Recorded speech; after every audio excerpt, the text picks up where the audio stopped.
أعوذ بالله من الشيطان الرجيم.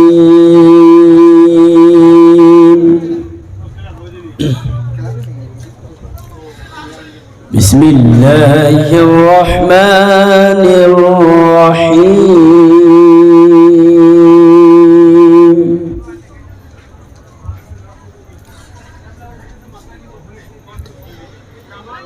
يا أيها الإنسان ما غرك بربك الكريم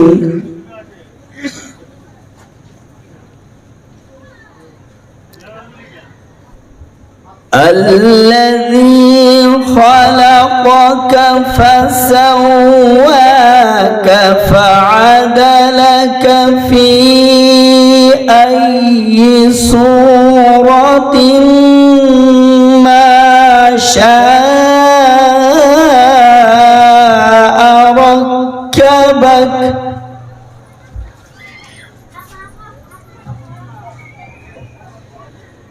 كلا بل تكذبون بالدين وإن عليكم لحافظين كراما كاتبين.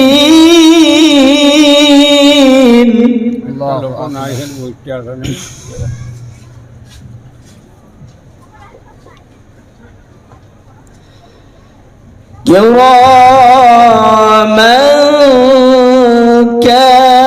كاتبين يعلمون ما تفعلون.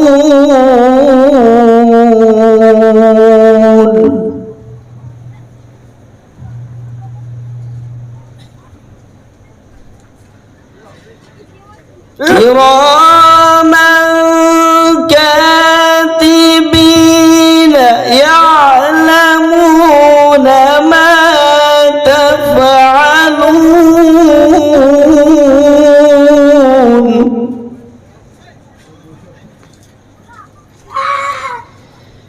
إن الأبرار لفي نعيم وإن الفجار لفي جحيم.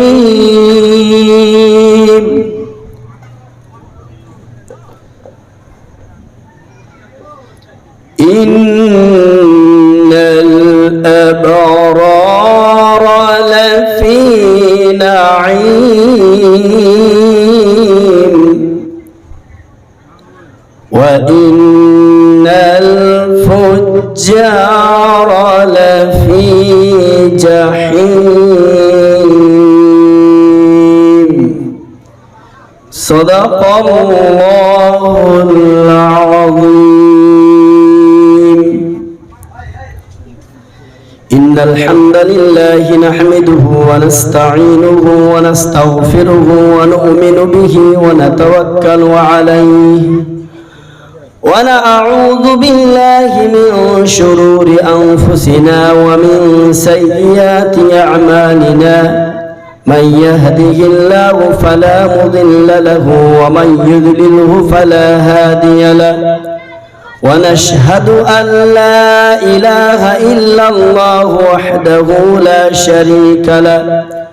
ونشهد أن سيدنا وسندنا ونبينا وحبيبنا ومولانا محمد عبد الله ورسوله أرسله بالحق بصيرا ونذيرا وداعيا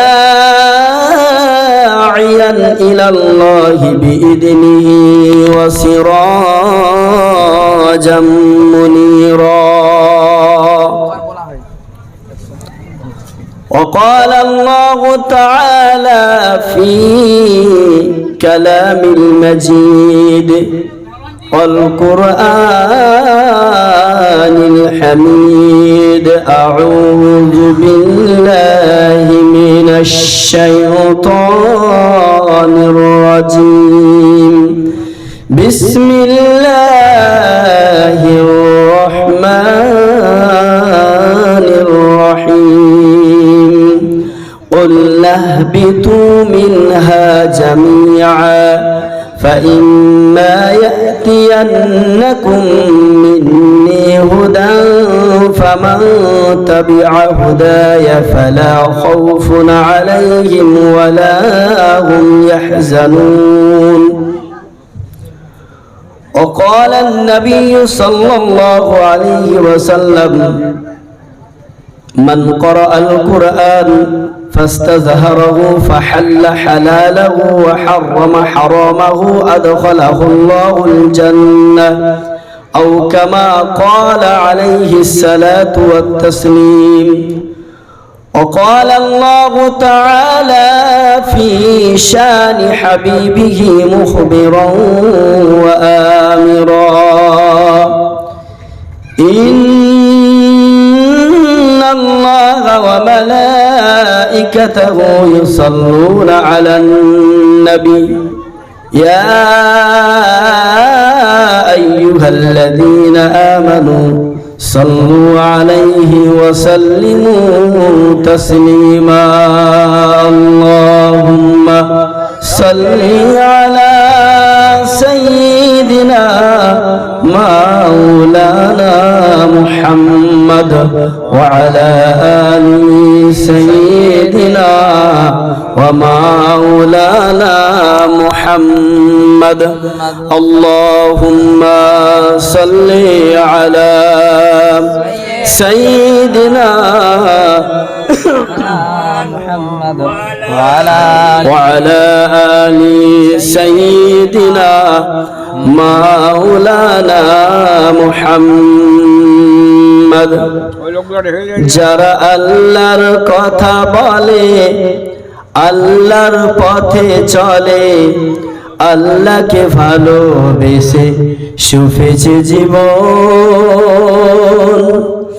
যারা আল্লাহর পথে চলে আল্লাহর কথা বলে আল্লাহকে ভালোবেসে সুফেছে জীবন তাদের কিসের ভয় কে করে পরাজয় তাদের কিসের ভয় কে করে পরাজয় শহীদি তামান্নাতে শহীদি তামান্নাতে নাচে তার মন আল্লাহুম্মা সাল্লি আলা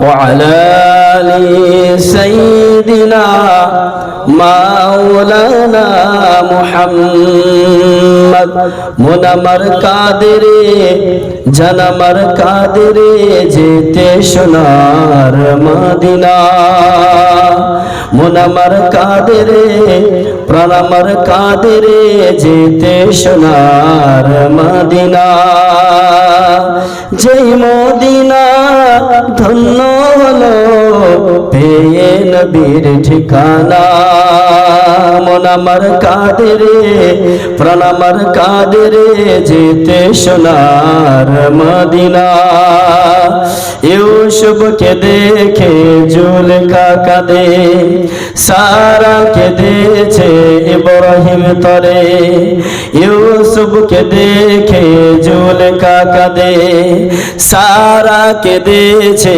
ইব্রাহিম তরে সবারই সব রূপ মহান আল্লাহ তোমায় দিয়েছে ভরে যা আমি ধরতে যাই যা আমি করতে চাই যা আমি ধরতে যাই যা আমি করতে চাই মনে লাগে তার নিশানা মন আমার কাঁদে রে জান আমার কাঁদে রে যেতে সোনার মদিনা আল্লাহ আল্লাহুম্মা সাল্লি আলা সাইয়্যিদিনা মাওলানা মুহাম্মদ ওয়া আলা আলি সাইয়্যিদিনা মাওলানা মুহাম্মদ। সকলে বলুন সাল্লাল্লাহু আলাইহি ওয়াসাল্লাম।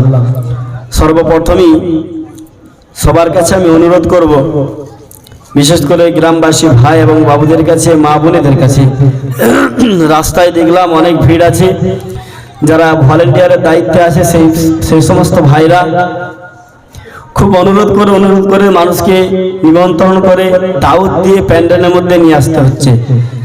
আজকে আমরা যে উদ্দেশ্য নিয়ে জলসা দিয়েছি, সকলেরই বুদ্ধি আছে, সকলেই ভালো বুঝেন, আমার থেকে বেশি বুঝেন যে মজলিসটা হচ্ছে কোরআন হাদিসের মাহফিল, আমাদের মুক্তির জন্য একটা মাহফিল। তো সেই কাজটা যদি না হয়ে থাকে কিন্তু এত খরচ খরচা করা বেকার হয়ে যাবে। তাই আমি সকলের কাছে করজোড়ভাবে আবেদন করব, অনুরোধ করব যে রাস্তাঘাটে ঘোরাফেরা না করে আপনারা পবিত্র মাহফিলে চলে আসুন। কেন একের পর এক ওলামায়ে কেরাম আসবেন এবং কোরআন হাদিসের বায়ান, আল্লাহর নবীর ছেড়ে যাওয়া যে ইসলামের কথা, ইসলামের বাণী, হিদায়াতের বাণী কোরআন থেকে হাদিস থেকে আপনাদের কাছে পেশ করবেন এবং আপনারা শ্রবণ করবেন, জীবনের সাথে মিলাবেন। নিজের জীবনে কোন কোন জায়গায় ভুল আছে ইসলামের সাথে মিলিয়ে, বিশ্ব নবীর আখলাকে হাসানের সাথে মিলিয়ে আমাদেরকে সেই জায়গাগুলো ঠিক করে আমাদের চলার পথটাকে আমাদেরকে দুরুস্ত করতে হবে, ঠিক করতে হবে। সেই উদ্দেশ্য নিয়ে আজকে মজলিস মাহফিল দিয়েছে। আমি সকলের কাছে আবেদন করব, অনুরোধ করব, শুরুতেই আমি বলিনি যে আপনারা রাস্তাঘাটে ঘোরাফেরা না করে, যেহেতু আপনারা ভালোবাসেন ওই জন্য আপনারা বলেছেন, তাই সকলকে বলবো আল্লাহর জন্য ভালোবাসা হতে হবে, রসুলের জন্য ভালোবাসা হতে হবে। ভালোবাসা যদি দুনিয়ার জন্য হয় কিন্তু কোনো ফায়দা নেই। তাই সকলে এই দিনের জন্য একটু সময়কে কুরবানি করে এই মজলিসে, পাক মজলিসে বসি। আল্লাহ অবশ্যই কিছু না কিছু দিবেন দিনের জন্য। সাহাবায়ে কেরাম বিশ্বনবী যখনই বলেছেন তখনই ঘর ছেড়ে একদম ময়দানে হাজির হয়েছে। তাদের রক্তের বিনিময়ে, তাদের কষ্টের বিনিময়ে, তাদের কুরবানির বিনিময়ে আজকে আমরা সাজানো মঞ্চ পেয়েছি, আজকে আমরা ইমানের মতন দৌলত পেয়েছি, ফিরি পেয়েছি। আমাদেরকে কোনো টাকার বিনিময়ে, কোনো কষ্টের বিনিময়ে কিনতে হয় না। তাই এটাকে অবহেলা, অলসতায় কাটিয়ে দিয়ে আর এত টাকা খরচা করে বেকার করে দিয়ে যদি আমরা ওই সুন্দর খাবার খেয়ে বাড়ি ফিরে চলে যাই, কুটুমদের খাতির যত্ন করতে করতে সময়কে বেকার করে দিই, কিন্তু কোনো ফায়দা হবে না। আসুন, সবাই আসুন, মজলিসে আসুন, কোরআন হাদিসের কথা শ্রবণ করুন। আল্লাহ আমাদের সকলকে সওয়াবের হকদার করুন। আল্লাহ আমাদের সকলকে শোনা এবং বলার থেকে বেশি বেশি করে নেক আমল করার তৌফিক দান করুন, বলি আমিন। আজকে স্বনামধন্য নির্বাচিত, নির্ধারিত, মনোনীত এই বিশেষ সভার সভাপতি সাহেব এবং অক্লান্ত পরিশ্রম যারা করেছেন দিনের জন্য, এই সভাকে প্রতিষ্ঠা করার জন্য, মজলিসকে কায়েম করার জন্য যে সমস্ত ভাই এবং বাবুরা চাঁদা করে, জান মালকে কুরবান করে সাহায্য সহযোগিতার হাতকে বাড়িয়ে মজলিসকে কায়েম করেছেন, তাদের প্রতি এবং দূর দূরান্ত থেকে আগত ওলামায়ে কেরাম, তোলাবায়ে আজিজ, মুসলমান ভাই বাবুরা, সামনে বসে থাকা আমার মুসলমান ভাই বাবুরা, পর্দার আড়ালে মা এবং বোনেরা, সকলকে আমার অন্তরস্থল থেকে সালাম, মোবারকবাদ এবং ভালোবাসা জানিয়ে আমার ক্ষুদ্র বক্তব্য আমি পেশ করব আপনাদের সম্মুখে। যে আজকের বক্তব্য হচ্ছে জান্নাতের যে নাজ নিয়ামত, জান্নাতীদেরকে আল্লাহ যে দিবে সেই সম্পর্কে।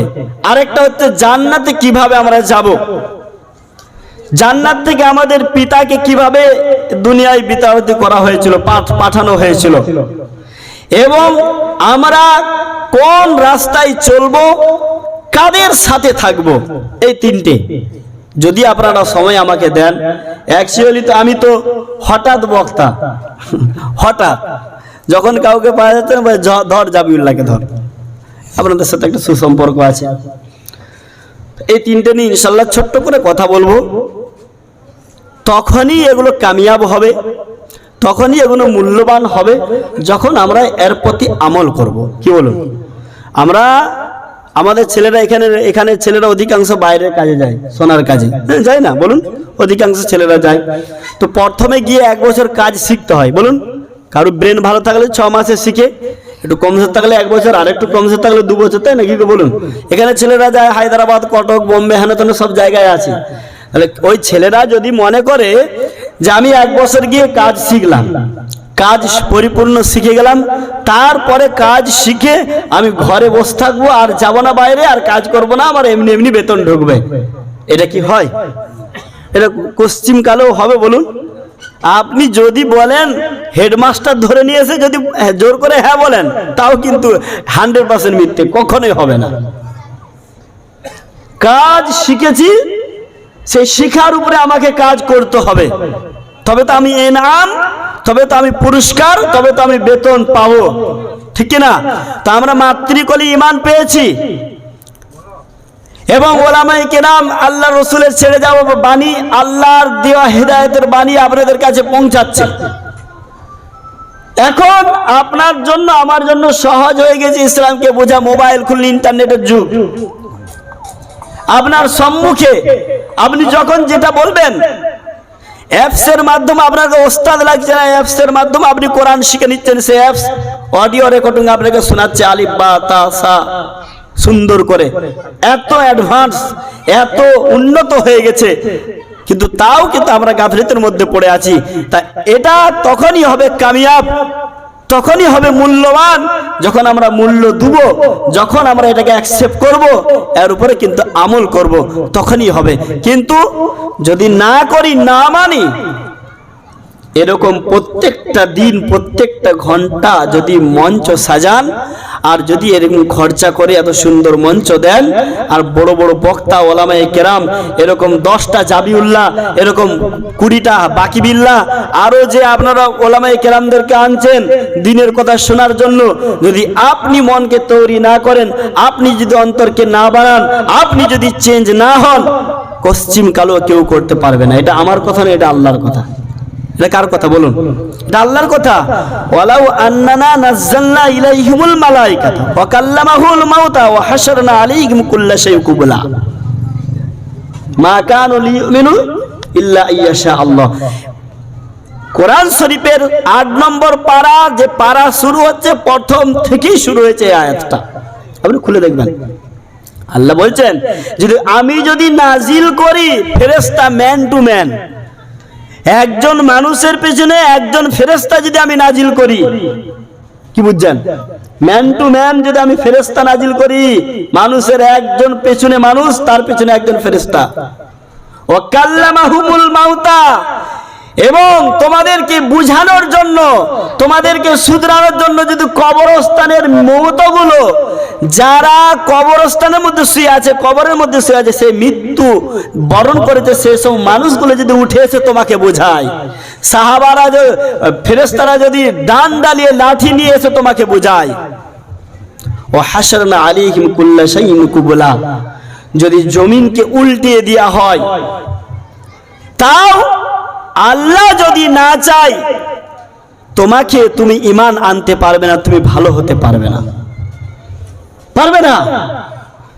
তাই আল্লাহ চাইবে তখন যখন আপনি অন্তরটাকে বানিয়ে রাখবেন। আপনি যখন অন্তরটাকে বানিয়ে রাখবেন, তখনই আল্লাহ চাইবে, আল্লাহর হেদায়েত আসবে, নচেত কিন্তু আসবে না।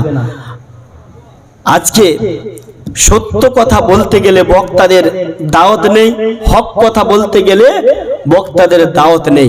এটাই হয়ে গেছে আজকের সমাজ। দুঃখ লাগে, মুসলমান ঘরে জন্ম নিয়ে আমি যদি সর্বনিকৃষ্ট হয়ে আল্লাহর কাছে ফিরে যেতে হয়, এর থেকে পোড়া কপাল আর কারো হতে পারে না। হযরতে আসিয়া ফেরাউনের ঘরে বিবি হিসেবে থেকে, তার কথা কোরআন শরীফে সূরাতুত তাহরিমে, তার কথা, তার স্থান জান্নাতে, বলুন সুবহানাল্লাহ, তার স্থান জান্নাতে। ফেরাউনের বউ হওয়ার পরেও তার স্থান জান্নাতে।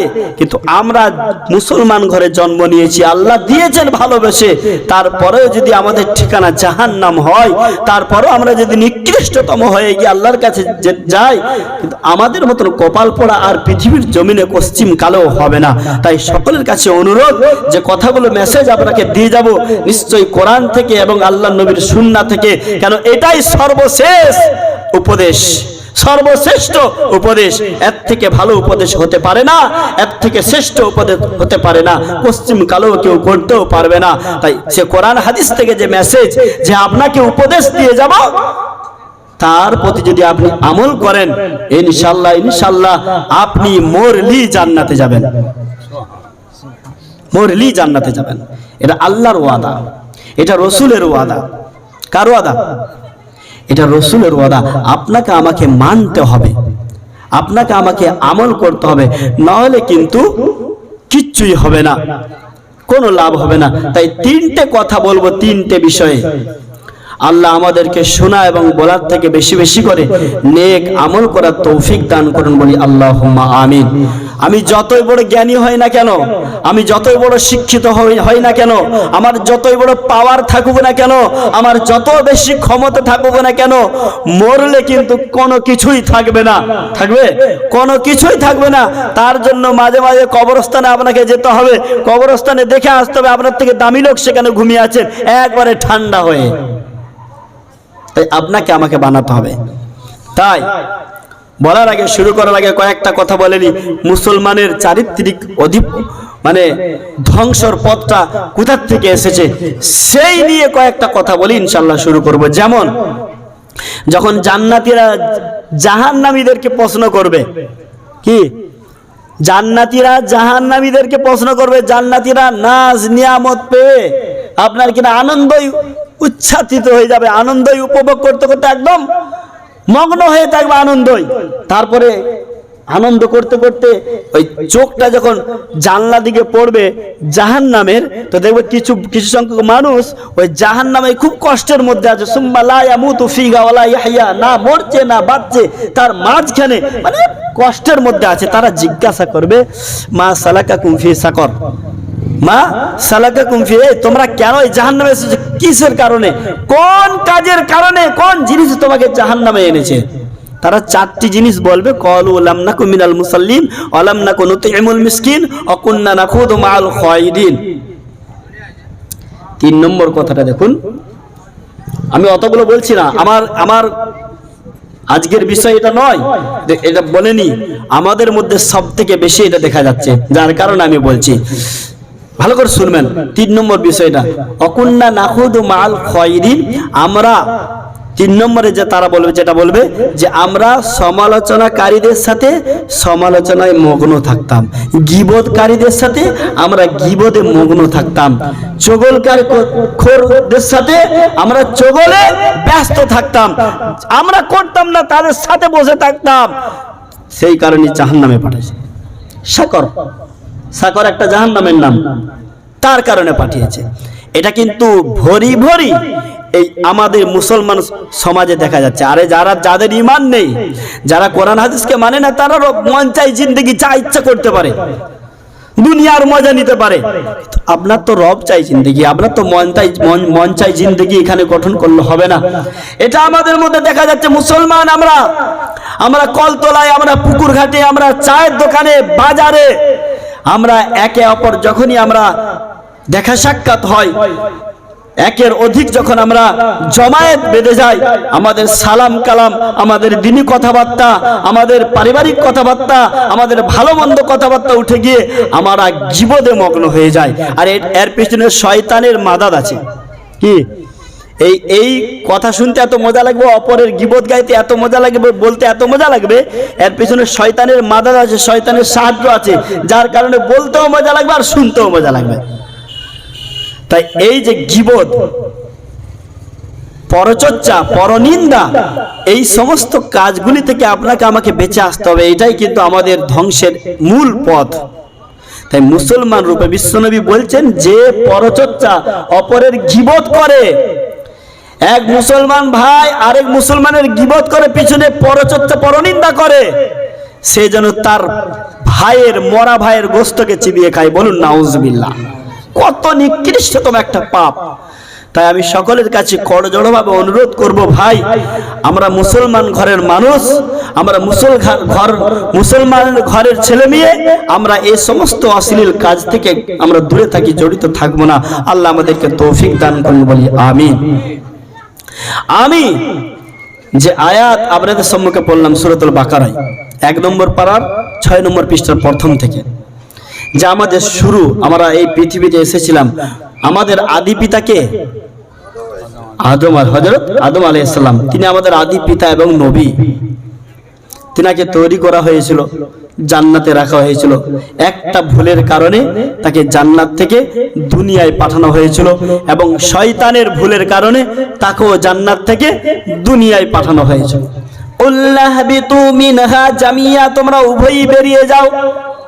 দুইজনই ভুল করেছে, দুইজন কি আল্লাহ অর্ডার করছে তোমরা উভয়ই বেরিয়ে যাও। দুইজনই ভুল করেছে, দুইজনকে আল্লাহ জান্নাত থেকে দুনিয়াতে পাঠিয়ে দিয়েছে। শয়তান ভুল করেছে, অন্যায় করেছে, আল্লাহর কাছে নত স্বীকার হয় না। শয়তান অহংকার করেছে, অহংকারের বড়াই দেখিয়েছে। আল্লাহ বলছেন তোকে কাফের করে দিলাম, তোকে জালিম অত্যাচারী করে দিলাম, তোকে পথভ্রষ্টদের অন্তর্ভুক্ত করে দিলাম, তুই চলে যা। এবং নবী আদম দেখছে আমি ভুল করে ফেলেছি, ভুল করলেও কিন্তু আমার একটা উপায় আছে। আমার রব এমন, আমার রব ভুল করলে রবের কাছে চাইলে রব ক্ষমা করতে জানে। নবী আদম আলাইহিস সালামকে যখন বলে চলে যাও, দুনিয়াতে চলে যাও, চলে যাও, জান্নাত থেকে বেরিয়ে যাও, নবী আদম আলাইহিস সালাম নত স্বীকার হয়ে আল্লাহকে বলছেন আল্লাহ দুনিয়াতে আমি চলে যাব, কিন্তু আমার যে সন্তান সন্ততি, আমার যে সন্তানেরা, তারা কি করে এই জান্নাতে আবার ফিরে আসবে? আমি কি করে জান্নাতে আসব? তারা কি করে জান্নাতে ফিরে আসবে? আল্লাহ বলছেন কুল্লা হাবিতু মিনহা জামিআ ফাইম্মা ইয়াতিয়ান্নাকুম মিন্নী হুদান ফামান তাবিআ। তাদের তোমরা চলে যাবে, তোমার সন্তানেরা সেখানে দুনিয়ায় বসবাস করবে, তাদেরকে জান্নাতে ফিরে আসার জন্য একটা তাদের জন্য টিকিট দিয়ে পাঠাবো। সেই টিকিট হচ্ছে হুদা। কোরআনের আরেক নাম, অপর নাম হচ্ছে হুদা। সেই কোরআন তাদের মধ্যে দিয়ে পাঠাবো। কোরআন অনুযায়ী, আমার হুকুম অনুযায়ী তারা যদি জীবনটাকে গড়তে পারে, আমার কথা অনুযায়ী জীবনটাকে যদি গড়ে আসতে পারে, তারা আবার পুনরায় জান্নাতে ফিরে আসতে পারবে। সুবহানাল্লাহ। হুদায়া, তারা হিদায়াত পেয়ে যাবে। এই কোরআন হিদায়াতের বাণী, এটা হুদা। কোরআনের আরেক নাম কি? হুদা। আরেক নাম শিফা, ফুরকান, কুরআন, তাই না? তাহলে এর প্রতি যে ঈমান আনবে, বিশ্বাস করবে, এই কোরআনকে দেখে দেখে যে জীবনকে গঠন করবে, কোরআনে আমি যা বলেছি আমার হুকুম অনুযায়ী জীবনটাকে গড়বে, জীবনটাকে পরিচালনা করবে, সেজন্য হেদায়েত পেয়ে যাবে। আমার জান্নাতে ফিরে আসার জন্য তার এই টিকিটটাই যথেষ্ট। ফালা খাউফুন আলাইহিম ওয়ালা হুম ইয়াহজানুন, এবং তাদের ভয় থাকবে না, তারা কোনোদিন চিন্তিত হবে না। সুবহানাল্লাহ। দুনিয়া আখিরাতে তারা ভয়ও করবে না, তাদের কোনো চিন্তাও থাকবে না, তাদের কোনো চিন্তাও থাকবে না। এই কোরআন এমন একটা কিতাব আল্লাহ আমাদেরকে পাঠিয়ে দিয়েছেন। আল্লাহ আমাদের নবীকে, আমাদের বাবাকে, আমাদের আদি পিতাকে পাঠিয়ে দিয়েছেন, কিন্তু পাঠিয়ে দিয়ে একা ছেড়ে দেয়নি। আল্লাহ যুগে যুগে হেদায়েতের বাণী পাঠিয়েছেন। যখন যেই নবী, যেই রসুল এসেছিলেন, সেই নবীর, সেই রসুলের মতো করে আল্লাহ কিতাব পাঠিয়েছেন, আল্লাহ নবী পাঠিয়েছেন, আল্লাহ রসুল পাঠিয়েছেন মানুষকে পুনরায় জান্নাতে যাওয়ার জন্য। আল্লাহ চায় না, আল্লাহ চায় না যে আমার বান্দারা জাহান্নামে যাক, এটা চাই, যার কারণেই তো এত কিছু। কিন্তু আমরা এই বান্দা হয়ে এই দুনিয়ার মোহে পড়ে আমরা সেই জিন্দেগিকে ভুলে, সেই জান্নাতকে ভুলে আমরা এই দুনিয়াকে সর্বশ্রেষ্ঠ জীবনযাপন মনে করেছি, সর্বশ্রেষ্ঠ মনে করেছি। কিন্তু না, আজকে আমাদের মধ্যে ডিভাইডেড, ভাগাভাগি, মারামারি, কাটাকাটি, এই সব জিনিস থেকে আপনাকে আমাকে দূরে আসতে হবে। আমার যেটা মৌলিক বিষয়, আমার যেটা প্রয়োজন সেই বিষয়ে আমাদের একটু বেশি মেহনত করতে হবে। আমাকে দুনিয়াতে এই চাষাবাড়ে আর দুনিয়া ও মাজরাতুল আখিরা, বিশ্ব নবী বলছেন এই দুনিয়াটা হচ্ছে আখিরাতের বাজার, এই দুনিয়াটা হচ্ছে জান্নাত কামানোর একটা বাজার, এটা খেতি বাড়ি। আমাকে চিন্তা ভাবনা করতে হবে এই বাজার থেকে, এই ক্ষেত থেকে কিভাবে, কেমন ভাবে, কি করে আমি জান্নাতকে কামাতে পারবো। আমার যে মৌলিক বিষয়গুলো আছে সেগুলো নিয়ে আমাদেরকে চিন্তা ভাবনা করতে হবে। যার মধ্যে মতবিরোধ আছে, পার্থক্য আছে, সেই ছোট্টখাট্ট বিষয়গুলোকে নিয়ে আমরা আমাদের জীবনকে নিয়ে টানাটানি, ইমানকে নিয়ে টানাটানি, সময়কে বেফুজুল খরচা আমরা করব না। আমাদের নামাজ, আমাদের রোজা, আমাদের হজ, জাকাত, ইমান, কলেমা, নামাজ সব কিছু এক। আমাদের নবী, আমাদের কোরআন সব কিছু এক। আমাদের ধর্ম সব কিছু এক। আমাদের মরার পরে কবরও একটাই, সব কিছু এক। কিন্তু আমাদের মধ্যে ছোট্টখাট্ট বিষয় নিয়ে আপনার কিনা ডিভাইডেড করা করি। এক মৌলবী এক কথা বললো, তারপরের মৌলবী এসে সেই কথা তার গায়ে পড়লো, তারপরের মৌলবী এসে তার কথার জবাব দিচ্ছে, ওয়াজ করে না। যেরকম আমি চাবড়াই, আপনারা জানবেন কিছুদিন আগে চাবড়াই জলসা ছিল, আমি একটা কথা বললাম যে দেখুন এই মজলিসগুলো কেসা কাহিনীর মজলিস নয়, আহসানাল কসাস। যদি তোমাকে গল্প বলতে হয়, যদি তোমাকে কাহিনী বলতে হয়, আল্লাহ বলেন আহসানাল কসাস বিমা আনজালনা ইলাইকাল হাযাল কুরআন আহসানাল কসাস।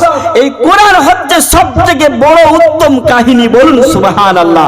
যদি বলতে হয় সূরা ইউসুফকে মুখস্থ করুন, মানুষের সামনে উপস্থাপন করুন, শুনতেও ভালো লাগবে, শিক্ষাও পাবে, মানুষ পরিবর্তন হবে, বলুন সুবহানাল্লাহ।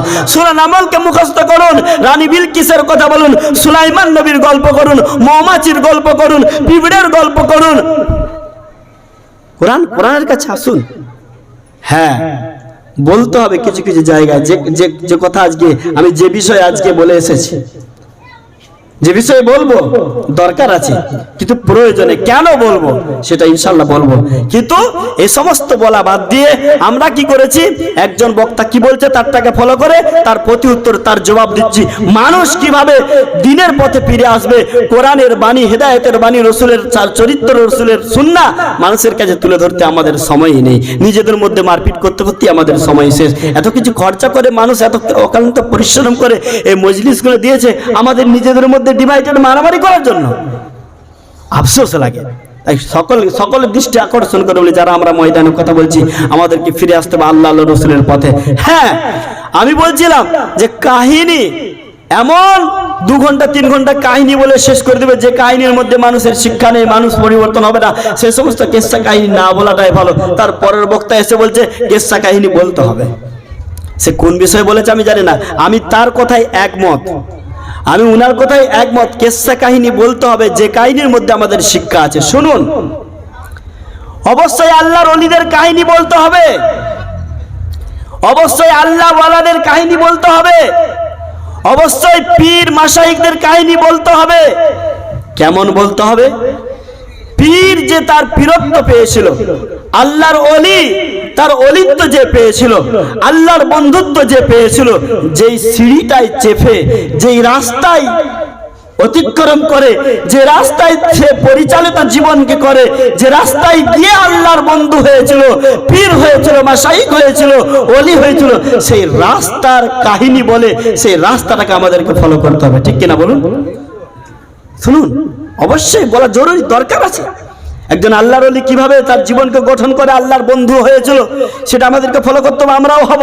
কিন্তু ওই দিনের বেলা সুপিগিরি আর রাতের বেলা মুরগি চুরি এইরকম করে তো কোনো ফায়দা নেই। শুনুন, অবশ্যই শোনাবো।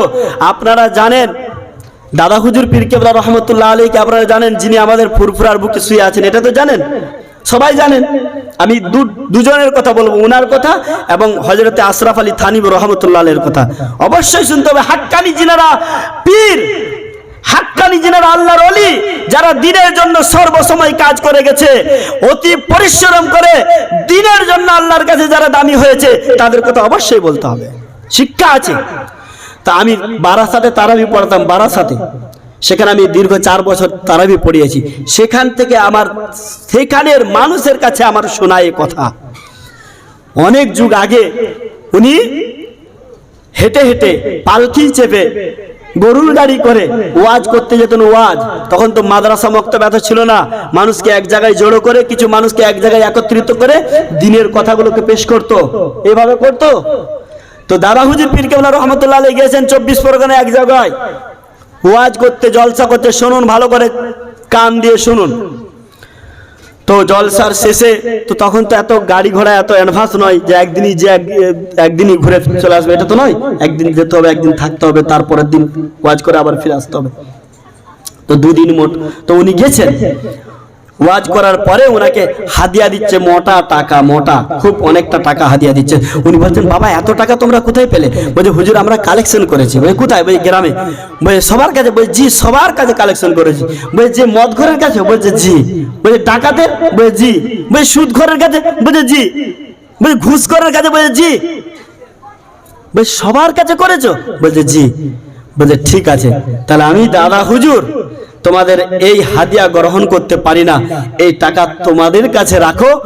আর আমি যে একদিন এখানে খাওয়া দাওয়া করেছি, আমার একটা জুব্বা ব্যাগের মধ্যে আছে, এই জুব্বাটা আমি একজন মুরিদকে বিক্রি করে 5 সিকেই বিক্রি করেছেন, 5 সিকেই বিক্রি করে বলছে, এই একদিনের খাওয়া দাওয়ার ধরে এই 5 সিকে টাকাটা তোমাদের কাছে রাখো এবং আমার ঈমান নিয়ে আমাকে ফুরফুরায় ফিরে যেতে যাও। বলুন সুবহানাল্লাহ। এই পত্রকে আপনি ফলো করেছেন? আপনি বলেন 30,000 টাকা দিতে হবে, কে দিল দেখার দরকার নেই। কি বলুন, কথাটা বলুন। হ্যাঁ, শ্রোতাদেরও কিছু ভুল আছে, মানুষেরও কিছু বিবেকের ভুল আছে। হাফেজ জাবিউল্লাহ দাবি করে না, আমি তো কোনো আল্লাহর মতো করতে কোথাও দাবি করে না, দিয়ে দাও 25 টাকা, দিয়ে দাও 200 টাকা, এরকম যদি করেন তাহলে তো তারা দাবি করতে বাধ্য। কি বলেন? একটা উপযুক্ত আপনাকে দিতে হবে। কিন্তু এখন যে হয়ে গেছে, দাদা হুজুরকে পুঁজিবাদ বানিয়ে যে 50,000 না দিলে যাব না, 63,000 না দিলে যাব না, তার বেলায় দাদা হুজুরকে আপনি মানলেন না। মানতে হবে মানার মতো। আপনি দাঁড়িয়ে দাঁড়িয়ে পেচ্ছাপ করছেন, তার বেলায় দাদা হুজুরকে ফলো করলেন না। কি বল, আমি কথাগুলো খারাপ বলছি? কিন্তু এই জায়গায় নয়। উনি কোন রাস্তায় হকের পথে চলে, কোন সিঁড়িতে উঠে আল্লাহর কাজ পর্যন্ত গিয়েছে, আল্লাহর বন্ধু হয়েছে, সেই পথটাকে আপনাকে আমাকে ফলো করতে হবে।